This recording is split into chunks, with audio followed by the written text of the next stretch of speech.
Hello everyone, আসসালামু আলাইকুম। কেমন আছেন সবাই? আশা করছি সবাই ভালো আছেন। আমিও ভালো আছি আলহামদুলিল্লাহ। আমি আহমেদ শাফি আবারও আপনাদের মাঝে চলে এসেছি নতুন আরো একটি ভ্লগ ভিডিও নিয়ে। আজকের ভিডিওতে থাকছে আমার অডিয়েন্সদের আবদার রক্ষার্থে ভ্রমণ করা একটি ভ্লগ। এনা ট্রান্সপোর্টের স্ক্যানিয়া বাসে করে ঢাকা থেকে সিলেট। তো সেদিন এনা ট্রান্সপোর্টের স্ক্যানিয়া বাসে আমার জার্নি এক্সপিরিয়েন্স কেমন ছিল, এনা ট্রান্সপোর্টের সার্ভিস কেমন পেয়েছি, ঢাকা থেকে সিলেট পর্যন্ত যেতে আমার কতক্ষণ টাইম লেগেছে, সবকিছুই আজকের এই ভিডিওতে তুলে ধরার চেষ্টা করব ইনশাল্লাহ। তো আর দেরি নয়, ঘরে বসে বাস্তবিক একটা জার্নির ফিল পেতে চলুন মূল পর্বে ফিরে যাওয়া যাক।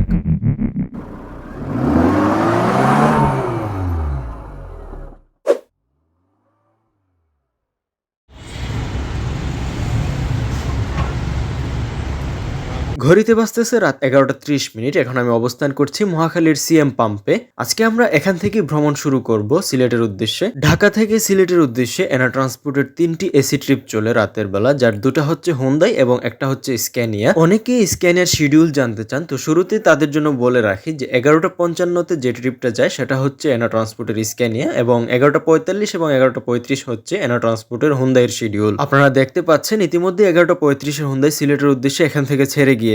তো আজকের ট্যুরমেট হচ্ছে আমার এই মহাশয়, গাড়ি নাম্বার 155154, যেটা 2019 সালে ইন্দোনেশিয়ার লাক্সানা থেকে বাংলাদেশে এসেছিল। আমি এর আগেও অনেকবার ভ্রমণ করেছি এই বাসে, বাট কখনো ভ্লগ করিনি। এর আগে আমি বেশ কয়েকবার এনা ট্রান্সপোর্টের হোন্দাই বাসের ভ্লগ দিয়েছি, বাট স্ক্যানিয়া বাসের ভ্লগ এটাই আমার প্রথম। তো দেখতে পাচ্ছেন 11:35-এর পর 11:45-এর শিডিউলের হোন্দাই এখন ছেড়ে যাচ্ছে সিলেটের উদ্দেশ্যে, আর 10-15 মিনিটের মধ্যে আমরা স্ক্যানিয়া নিয়ে বের হব সিলেটের উদ্দেশ্যে। আমি মূলত রেগুলার এনা ট্রান্সপোর্টের হোন্দাই বাসেই যাতায়াত করি। যারা আমাকে চেনেন তারা এটা অবশ্যই ভালো করেই জানেন, কিন্তু আমার অডিয়েন্সদের রিকোয়েস্ট বা আবদার রক্ষার্থে সেদিন আমি স্ক্যানিয়া চুজ করেছিলাম। তাছাড়া আরো একটি কারণ রয়েছে, আর সেটা হচ্ছে এনা ট্রান্সপোর্টের অভিজ্ঞ চালক কাশেম ভাইয়ের জন্য। আমি অনেকদিন ধরে ওনার সাথে ট্যুর দেওয়ার চিন্তা ভাবনা করতেছিলাম। আমার আশপাশের বন্ধু বান্ধবরাও ওনার কথা আমাকে অনেক শোনাচ্ছিলেন। তো শেষ পর্যন্ত খোঁজ খবর নিয়ে আমি 11:55-এর স্ক্যানিয়াতে টিকিট করে ফেলি। এর আগেও আমি একবার 11:55-এর স্ক্যানিয়ার টিকিট করে হোন্দাই পেয়েছিলাম, কারণ স্ক্যানিয়া তখন গ্যারেজে ছিল। তো যাই হোক, সেদিন ছিল 12ই নভেম্বর। সেদিন আমি আর হোন্দাই পাইনি, স্ক্যানিয়াই পেয়েছিলাম এবং পাশাপাশি কাশেম ভাইকেও পেয়েছিলাম। তো চলুন এবার 5154-এর ইন্টেরিয়র দেখা যাক। এতক্ষণ তো আউটলুক দেখলেন, ফ্রেশ আউটলুক ছিল।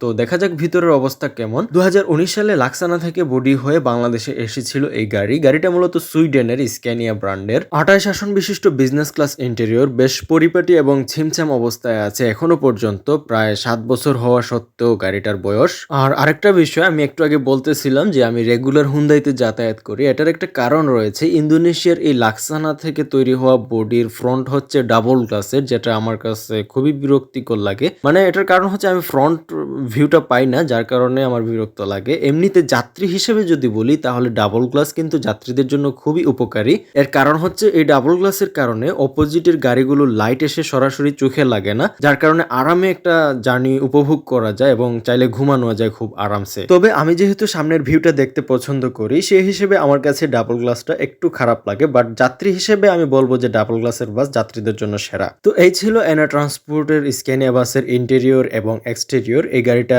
স্ক্যানিয়া K360 মডেলের বাস। ঘড়িতে বাজতেছে রাত 11:50, আর অল্প কিছুক্ষণের মধ্যে আমরা যাত্রা শুরু করব আমাদের গন্তব্য সিলেটের উদ্দেশ্যে। তো চলুন গাড়িতে উঠে আমার সিটে বসা যাক। সেদিন আমার সিট ছিল A2 বা আলফা 2। আমি যেহেতু ভ্লগ করব তাই আগেভাগেই সামনে টিকিট করে রেখেছিলাম। ভাইয়া তো গাইড না? জি, কি নাম জানি ভাই? ইকবাল, মোহাম্মদ ইকবাল। Thank you. এনা ট্রান্সপোর্টের এই স্ক্যানিয়া বাসে ঢাকা থেকে সিলেট পর্যন্ত ভ্রমণ করতে আমার ভাড়া গুনতে হয়েছে 1500 টাকা। এই হচ্ছে স্ক্যানিয়া K360-এর ড্যাশবোর্ড এবং লাক্সানার ডাবল গ্লাসওয়ালা বাস, যেটার জন্য পেইন খেতে হয়েছে ভিডিও করতে বেশ ভালো পরিমাণে। তবুও এই ডাবল গ্লাস অপোজিটের গাড়ির লাইটের আলো এবং দিনের বেলা সূর্যের আলো থেকে যাত্রীদের চোখকে প্রোটেক্ট করে, সো এটা নিয়ে আমার আর কোনো কথা নেই।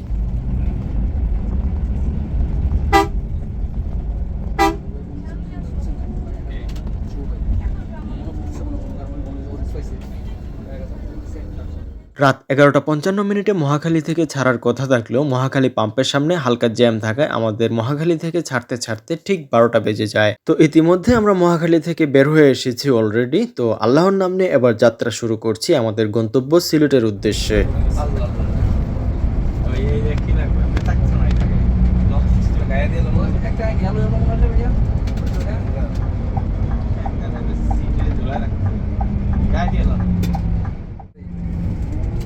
এটা কি লেগে রাখছিল? ও আচ্ছা আচ্ছা বলো না, বলো এগুলো তো আমরা ধরিও না। সুবহানাল্লাহ। মহাখালী থেকে বের হয়ে আমরা এলিভেটেড এক্সপ্রেসওয়ে ধরি এবং এলিভেটেড এক্সপ্রেসওয়ে দিয়ে আমরা সরাসরি উত্তরায় চলে যাই, কারণ উত্তরার আগে আমাদের আর কোনো কাউন্টারে যাত্রী ছিল না। উত্তরা থেকে যাত্রী নিয়ে আমরা বেরিবাঁধ হয়ে ওই দিক দিয়ে টঙ্গী দিয়ে বের হই। তো উপভোগ করুন এলিভেটেড এক্সপ্রেসওয়ে দিয়ে এনা ট্রান্সপোর্টের স্ক্যানিয়া K360 বাসের ছুটে চলা। সবাই ঢাকাইছে মাস্টার, ঢাকাই আব্দুল্লাহপুর যাইতেছে বারবারি, উত্তরা কাউন্টারে যাইতেছে কমবারি, যে আপনারা এগুলো দেখবেন সবসময়। অন্য মাস্টারকে টিকিট দিচ্ছে দেখে নিন। যেটি করে এটি দেখতেছে না।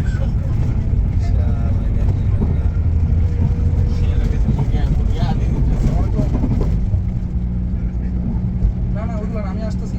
না আমি আসতেছি, আমি এই যে আপনার কুর্মিটোলা।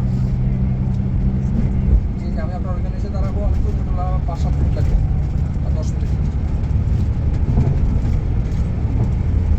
লাল গাড়ি করতেছি, করতেছি।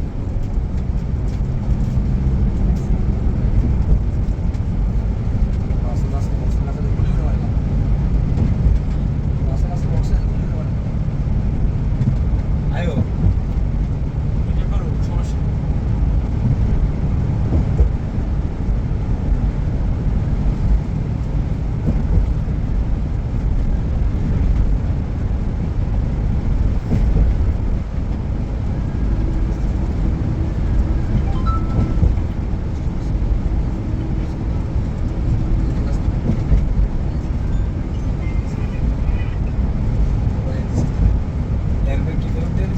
হ্যাঁ আছে আর কি।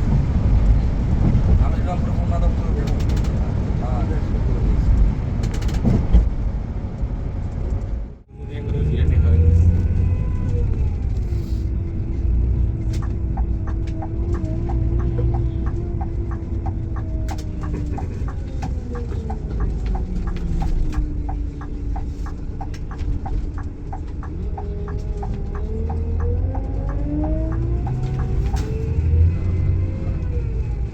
রাত 12টা 25 মিনিট বাজতেছে। ইতিমধ্যে আমরা উত্তরা থেকে যাত্রী নিয়ে আমরা এখন উত্তরার ভিতর দিয়ে ঢুকেছি। আমরা বেরিবাঁধ হয়ে ওই দিক দিয়ে টঙ্গী দিয়ে বের হয়ে যাব, কারণ হচ্ছে টঙ্গীর যে ব্রিজটা ছিল সেটা ভাঙ্গা, আর হচ্ছে যে ফ্লাইওভার আছে উপর দিয়ে, সেই ফ্লাইওভারে অনেক জ্যাম ছিল। আমাদের আগে যে দুইটা হুন্দাই ছেড়ে এসেছে 11টা 35 এবং 11টা 45, সেই দুইটা হিন্দাই কিন্তু উত্তরা থেকে ফ্লাইওভার মেরেছিল, বাট তারা ওখানে জ্যাম খেয়েছে। আর আমরা সেই খবরটা পেয়েছি আমাদের উস্তাদ কাশেম ভাই এবং গাইড ইয়াকুব ভাইয়ের দক্ষতার কারণে। ওনারা ওনাদের আগে ছেড়ে আসা দুটো গাড়ির সাথে যোগাযোগ রেখেছেন এবং জ্যামের খবর পেয়েছেন, যার কারণে আমরা ফ্লাইওভার না মেরে বেরিবাঁধ দিয়ে ঢুকেছি। আর আমরা এদিকে কোনো জ্যাম পাইনি, অর্থাৎ বেরিবাঁধ দিয়ে কোনো জ্যাম ছিল না, যার কারণে আমরা খুব দ্রুতই টঙ্গী চলে আসি। আর অল্প কিছুক্ষণের মধ্যেই টঙ্গী থেকে যাত্রী নিয়ে আমাদের গন্তব্য সিলেটের উদ্দেশ্যে আমরা যাত্রা শুরু করব।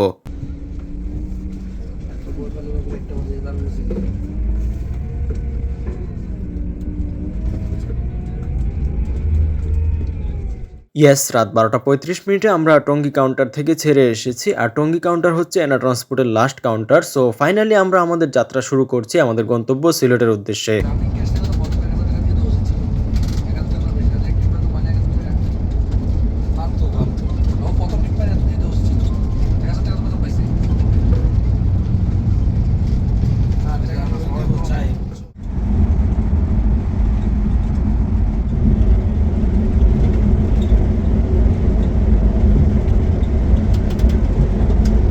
এই বলা যায় না।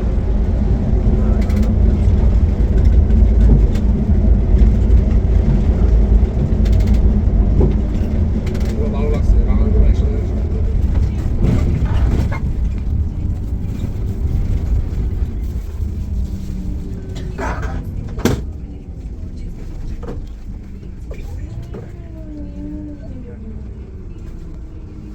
রাত 12টা 50 পুবাইলের এই রেল গেটে আমরা এসে আমাদের আগে ছেড়ে আসা হুন্দাইকে পেয়ে যাই, মানে ফার্স্ট ট্রিপের হুন্দাই, যেটা 11টা 35 ছেড়ে এসেছে। 11টা 35 না, এটা কিন্তু 5 মিনিট আগে ছেড়ে এসেছিল। 11টা 30 এই হুন্দাইটা ছেড়ে এসেছিল। তো এই রেল ক্রসিংটাতে আমরা একটা রং মারি, যার কারণে একটা হানিফকে ওভারটেক করে এসেছি। রং মেরে দেখেছিনি আপনারা, তো পাশাপাশি এনা হুন্দাইটাকেও পেয়ে যাই। তো এবার উপভোগ করবেন এনা হুন্দাই ভার্সেস এনা স্ক্যানিয়ার খেলা। এনা হুন্দাই তো ভাই রেডি পিক আপ, সে জাস্ট উধাও হয়ে যাচ্ছিল বারবার। বারবার এই যে দেখেন গায়েব হয়ে যাচ্ছে। ঠিক আছে, এভাবে বারবার দৌড় দিয়ে গায়েব হয়ে যাচ্ছিল, বাট ওটা হচ্ছে 90তে লক আর আমাদের গাড়ি হচ্ছে 100তে লক।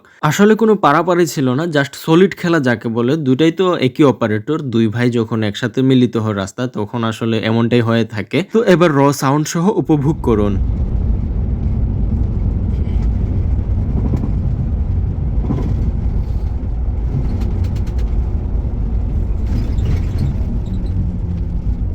সিগন্যাল কবে গেছে এখন আর দেখতেছি তাহলে কি বলবো গাড়ি জমাইছে বলে তো 30 সেকেন্ড গেল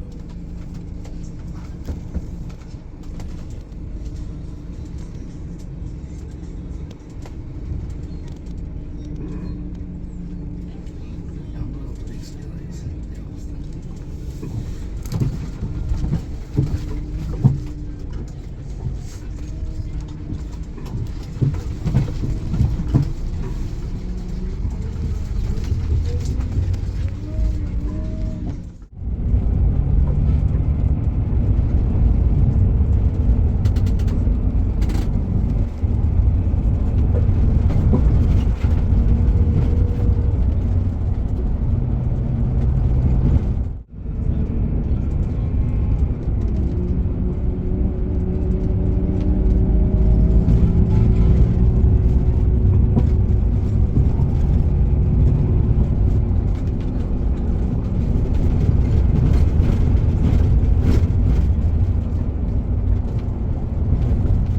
আমরা বারবার টেনে এসে ধরতেছিলাম আর এটা রেডি পিকআপে জাস্ট জায়গা থেকে দৌড় দিয়ে চলে যাচ্ছিল। সামনের ওই হুন্দাইটা হচ্ছে 150706 চকলেট কালারে বেঁচে থাকা 3টি হুন্দাইয়ের একটি।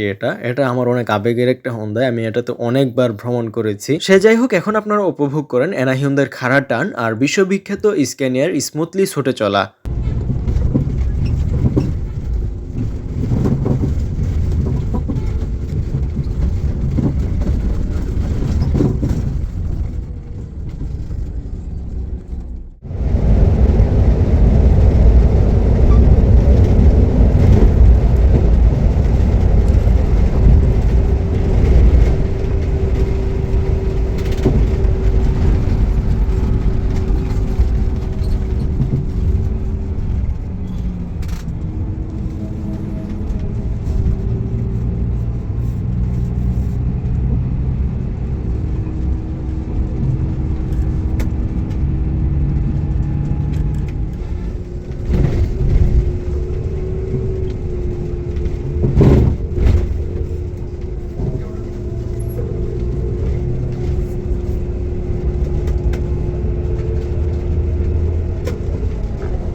ইয়েস, ঘুরাশাল টুল প্লাজা এসে এনা হুন্দাইয়ের উস্তাদ ভুল লেন চুজ করলেন এবং আমরা অন্য লেন দিয়ে আগে চলে আসলাম। এরপর আর এনা হুন্দাই আমাদের আগে যেতে পারেনি, পুরো রাস্তায় আমরা আগে ছিলাম। তবে পুবাইল থেকে ঘুরাশাল পর্যন্ত এনা হুন্দার পিছন পিছন আসতে আমার খুবই ভালো লেগেছে। আপনাদের কেমন লেগেছে অবশ্যই কমেন্টে জানাবেন।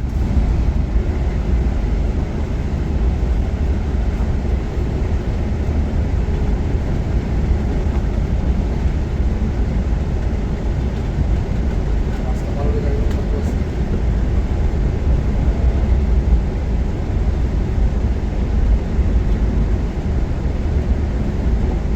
সাউন্ড দিলে চালাই যাবে ভালো হয় সাউন্ড হয়ে গেলে সাউন্ড রিল্যাক্স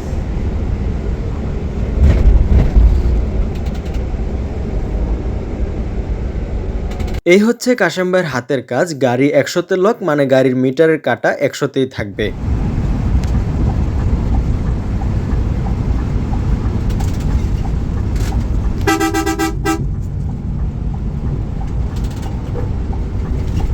রাত 1:10 আমরা ফাইনালি N2 তে উঠলাম, অর্থাৎ 5 দুনা পার হলাম। তো 5 দুনা পার হয়ে আমরা লন্ডন এক্সপ্রেসের লুলাই স্লিপারের দেখা পাই, সেটাকে কোনো পাত্তা না দিয়ে আমরা সামনের দিকে ছুটে চলি।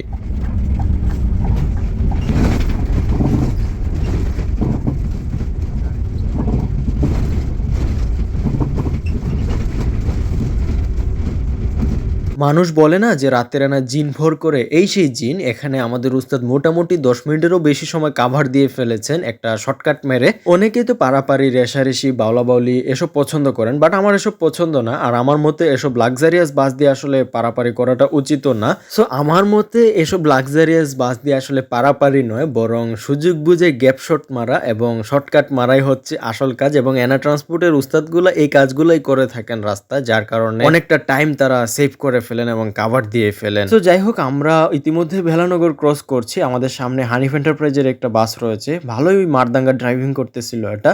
তো উপভোগ করুন এবার হানিফের 1J বনাম এনা ট্রান্সপোর্টের স্ক্যানিয়া বাসের ছুটে চলা।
বিশ্ববিখ্যাত ব্র্যান্ড স্ক্যানিয়ার সামনে আসলে এসব জাপানিজ নন এসি বাস এমনিতেই ভাত পাওয়ার কথাও না এবং পায়ও নাই। তো যাই হোক, আবারও একটা গ্যাপ শট এবং শর্টকাট।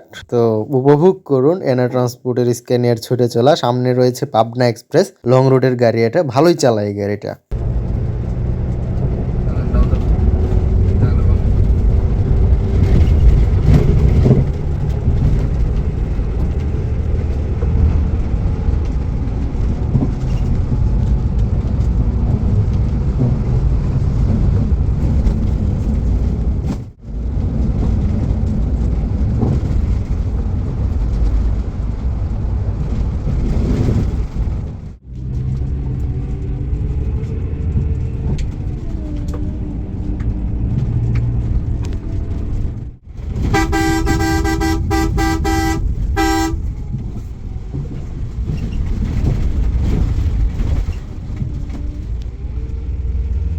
ইতিমধ্যে আমরা বেশ কিছু নন এসি গাড়িকে ওভারটেক করে এসেছি, কেউই আমাদের সামনে পাত্তা পায় না। বাট সামনের এই মামুনটা বেশ ভালোই তাফালিং করতেছিল। আমরা যেমন রং সাইড মারতেছিলাম, সেও আমাদের সামনে দিয়ে রং সাইড মারতেছিল। এছাড়াও সামনে যাদেরকে পাইছে মোটামুটি সবাইকে সে ওভারটেক করে সামনে চলে যাচ্ছিল। যদিও সে শেষ পর্যন্ত আমাদের সামনে থাকতে পারেনি, তবুও সে যথেষ্ট ভালো ড্রাইভিং করেছে। তো উপভোগ করুন মামুন এবং স্ক্যানিয়ার ছুটে চলা।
রাত 2:05 বাজতেছে। ফাইনালি মামুন অধ্যায়ের সমাপ্তি। আমরা এখন আছি ভৈরবের টুল প্লাজায়। এখানে হালকা জ্যাম আছে। তারপর ভৈরব ব্রিজ পার হয়ে আমরা ভৈরব ব্রিজের কোনো ফুটেজ রাখিনি আমি ইচ্ছে করি। কারণ এর আগে অনেকগুলো ভ্লগে আমি ভৈরব ব্রিজের ফুটেজ দেখিয়েছি। সো আমরা ভৈরব ব্রিজ পার হয়ে অলরেডি হোটেলের কাছাকাছি চলে এসেছি। আর অল্প কিছুক্ষণের মধ্যেই আমরা হোটেলে প্রবেশ করব। গাইড সাহেব ব্রিফিং করছেন হোটেলের।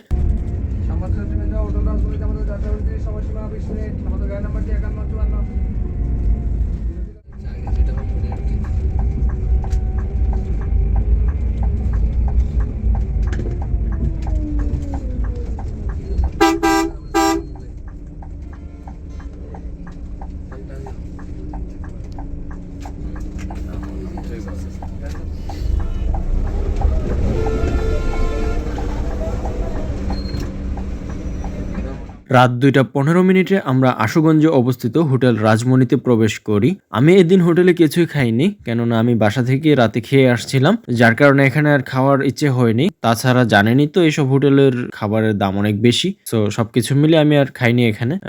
অবশ্য খিদা থাকলে খাইতাম, বাট যেহেতু খিদা ছিল না, সো আমি এখানে না খেয়ে বরং বাসলাভিং করতে আসি। এ হচ্ছে আমাদের স্ক্যানিয়া। এদিকে অনেকগুলো নন এসি দাঁড়ানো, ওইদিকে আবার হুন্দাই 706 দাঁড়াইছে। এদিকে আবার এনা ট্রান্সপোর্টের লাল একটা গাড়ি ঢুকছে, নীল লাল এই পেন্টের গাড়িগুলো আমার কাছে ভালোই লাগে। এদিকে এটা ঢুকছে, ওইদিকে আবার দেখলাম পিছন দিয়ে রংপুর সিলেটের এনাটাও বের হয়ে যাচ্ছে, খেয়াল করলে দেখবেন। তো ভালোই লাগতেছিল আসলে বাসগুলো দেখতে। এনা ট্রান্সপোর্টের মিলন মেলা, সবগুলো এনা। অন্যান্য লোকাল অপারেটরও আছে অবশ্য এখানে, তবে এনা ট্রান্সপোর্টই ছিল বেশি। অনেকেই বলেন এনার দাপট কমে গেছে, তো এনার গাড়ি দেখলে আসলে বোঝা যায় যে দাপট কমছে কিনা।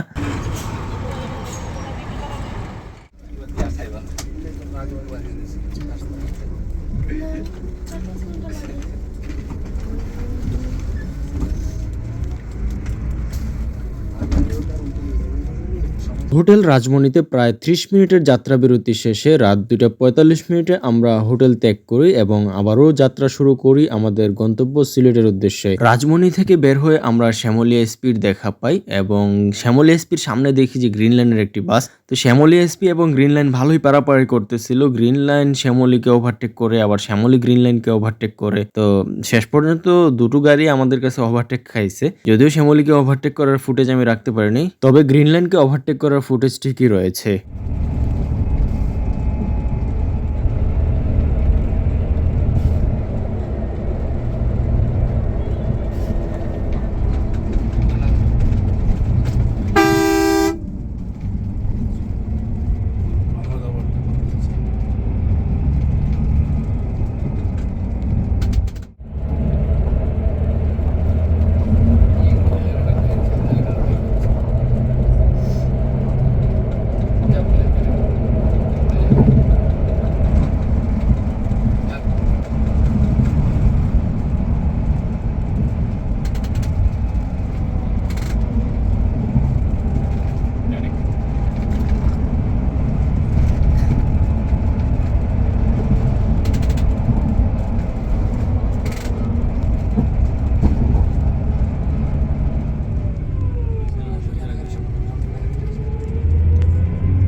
রাত 2:55 আমরা এখানে ব্রাহ্মণবাড়িয়া বিশ্ব রোড এসে আরো লম্বা একটা জ্যাম পাই। তো এখানেও আমাদের উস্তাদ রং সাইড মেরে দিয়েছেন। তো বেশ ভালো একটি কাজ করেছেন, টেকনিক খাটিয়ে সামনে চলে এসেছেন। তো এখানে এসে আবারও এনা ট্রান্সপোর্টের ড্রাইভারদের মধ্যে নিজেদের যে ভালোবাসা সেটার দেখা পাই। এনা ট্রান্সপোর্টের যে রংপুরের গাড়িটা ছিল সেটা নিজে দাঁড়িয়ে আমাদেরকে এখানে জায়গা করে দিয়েছে, আমরা যেন এখানে ঢুকতে পারি সাইড দিয়ে, কারণ অপোজিট থেকে গাড়ি আসতেছে, আমরা রং সাইডে ছিলাম। তো এনা ট্রান্সপোর্টের ড্রাইভারদের মধ্যে এমন ভালোবাসা আমি প্রায়ই দেখি এবং আপনাদের দেখানোর চেষ্টা করি। লাস্ট যখন এনা হুন্দার ব্লগ দিয়েছিলাম 3496-তে করে, সেটা তো এরকম ভালোবাসা দেখেছিলাম নিজেদের মধ্যে। ড্রাইভারদের এই ভালোবাসার মুহূর্তগুলো আসলে দেখতে খুবই ভালো লাগে আমার কাছে। আসলে শুধু যে এনা এরকম না, অন্যান্য ব্যানারের ড্রাইভাররাও এরকমটা করে থাকেন, অনেক সময় দেখা যায়।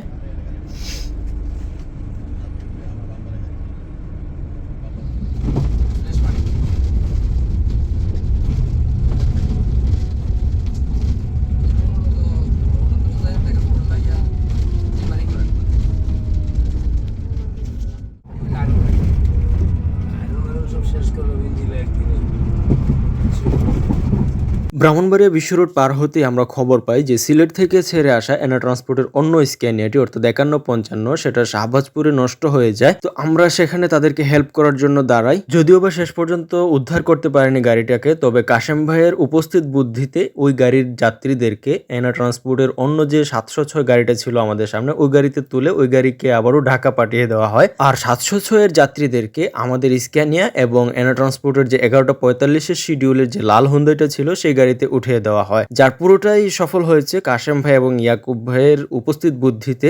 হ্যাঁ, অবশ্যই তারা ম্যানেজমেন্টকে এই বিষয়গুলো জানিয়েছেন, তবে এখানের পুরোটা ক্রেডিট আসলে ইয়াকুব ভাই এবং কাশেম ভাইয়ের, কারণ ম্যানেজমেন্ট চাচ্ছিল যে সিলেট থেকে আরেকটা হুন্দাই পাঠাবে, বাট সিলেট থেকে হুন্দাই পাঠালে কিন্তু স্ক্যানিয়ার যাত্রীদেরকে এখানে 3 ঘন্টা বসে থাকতে হতো।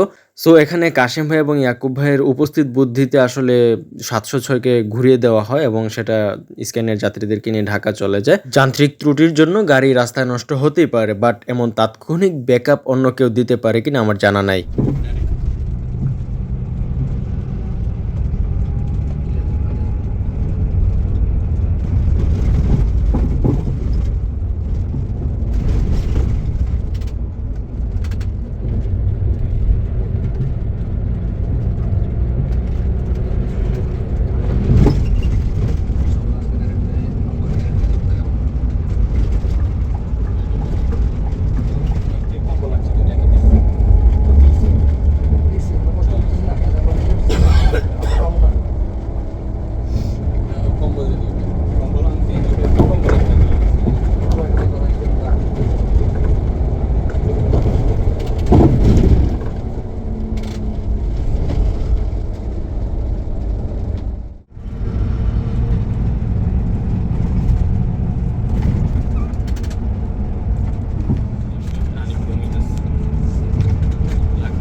এই যে আবারও সেই জিন্নত, রাত 4:20 আমরা অলিপুর রেলগেটে বেশ ভালো পরিমাণে জ্যাম পাই। তো এখানে এসে ডান দিক দিয়ে ফাঁড়ি মেরে দিই। এখানে ফাঁড়ি রুটটা খুবই চিপা, যদিও আগে এখানে অনেক বেশি ডাকাতি হইতো, বাট এখন হয় না তেমন একটা। তবু অলিপুরের এই এলাকাটা কিন্তু খুব একটা ভালো না। তো যাই হোক, এখানে ফাঁড়ি মেরে আমাদের উস্তাদ আবারও প্রায় 15 থেকে 20 মিনিট টাইম সেভ করে ফেলেছেন। তো এই ফাঁড়ি দিয়ে অলিপুর পার হয়ে আমরা 4:20 দেন হচ্ছে আমরা এক টানে শাস্তাগঞ্জ চলে আসি। শাস্তাগঞ্জ পার হই 4:30 আমরা এখন যাচ্ছি আমাদের গন্তব্য সিলেটের উদ্দেশ্যে। এই মুহূর্তে আমরা অতিক্রম করছি শাস্তাগঞ্জ নতুন ব্রিজ গুল চত্বর।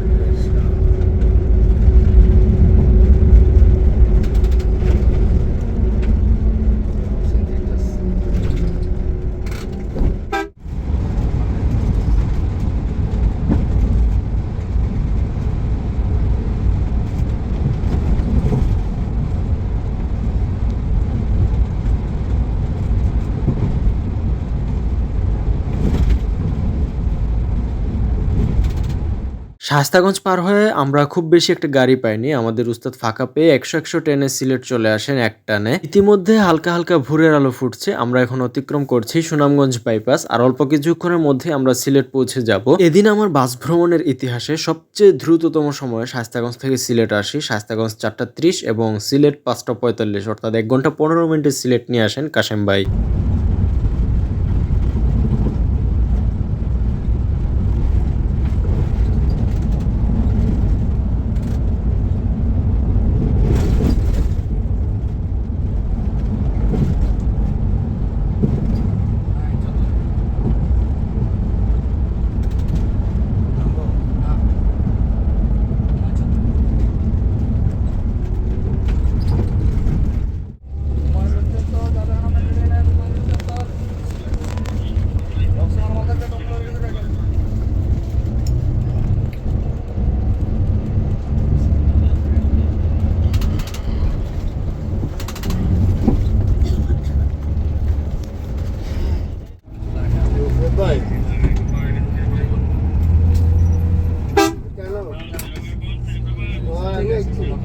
হুমায়ুন রশিদ চত্বর যাত্রীরা মানুষ শেষে আমরা এখন সিলেট কদমতলী বাস টার্মিনালের দিকে যাচ্ছি। আমাদের উস্তাদ কাশেম ভাই আমাকে নিয়ে কদমতলী টার্মিনালে গিয়ে এনা কাউন্টারে নামাজ পড়েছেন। জিনিসটা খুবই ভালো লেগেছে আমার কাছে। উনি জাস্ট নামাজের জন্য শেষের দিকে খুব বেশি টেনে এসেছেন যাতে ফজরের নামাজটা উনি পড়তে পারেন। তো ওনার এটা নতুন অভ্যাস না, এটা ওনার পুরাতন অভ্যাস। উনি গন্তব্যে গিয়ে সবসময়ই নামাজ পড়েন, সেটা কক্সবাজার হোক কিংবা সিলেট। সো যাই হোক, ঢাকা থেকে ঠিক 12টায় ছেড়ে এসে ভোর 5টা 45 মিনিটে আমাদেরকে সিলেট নামিয়ে দিয়েছেন কাশেম ভাই। অর্থাৎ আমাদের ঢাকা থেকে সিলেট আসতে টাইম লেগেছে সর্বমোট 5 ঘন্টা 45 মিনিট। ওভারঅল সার্ভিসের কথা যদি বলি তাহলে আমাদের গাইড ইকবাল ভাইয়ের বিহেভিয়ার ছিল খুবই দারুণ। তাছাড়া ম্যানেজিং দক্ষতাও ছিল খুবই সুন্দর, চমৎকার। আর গাড়ির কন্ডিশনের কথা বলতে গেলে যেহেতু ঢাকা সিলেট রাস্তা ভাঙ্গা, সো ভাঙ্গা জায়গাগুলোতে বেশ নয়েজ পাওয়া গিয়েছে, আপনারা হয়তো বুঝেছেন ভিডিওতে।